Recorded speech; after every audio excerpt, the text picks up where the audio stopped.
So here's the tail gather piece. As you can see, I've already stitched my gather lines. I put it at the lowest possible tension, which is a 0, and up to the longest stitch length on my machine to make it easier to gather. And then this is the right side, so it's wrong side facing up.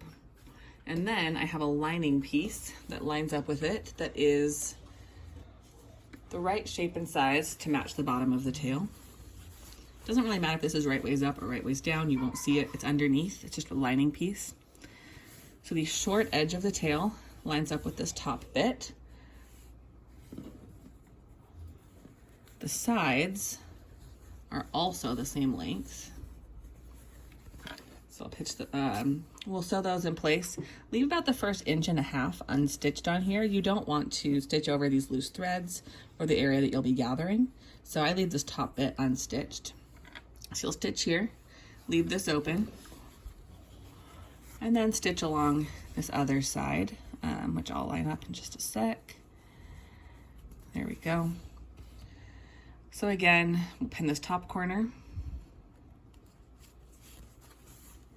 and pin right here on this bottom corner.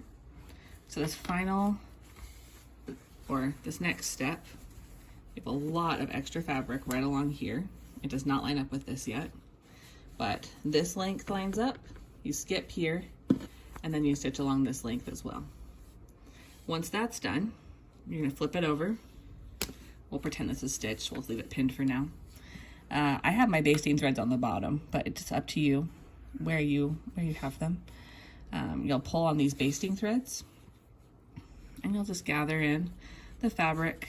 You can do gathering a lot of different ways. Sometimes there are machines that gather for you. There are also options to zigzag over a piece of floss or embroidery floss, and that works really well as well. I may actually end up doing that with this fabric. It's got a bit of a difficult weave to it, but as you can see, I'm gathering here.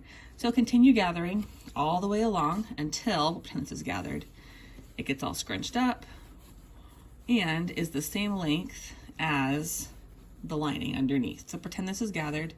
Once it's the same length across here, you will just stitch a little under 1/4 inch right along the edge of this purple underneath, and then you'll have this top piece that's gathered, and it has those kind of lines going back up to the top of the piece, and it kind of looks like feathers, just like that. You can also pleat if you would like, in which case you would just sort of fold the pieces. I don't know if this would be the right length of fabric to do pleating with. As you see, this took up the whole bit. But it's really up to you how you want to do it. You can gather, you can pleat. This pattern piece is designed for gathers though. So again, you'll pull from both sides, gather into the middle, and then once this is the same length as this purple underlining, you'll pin it in place and stitch it on.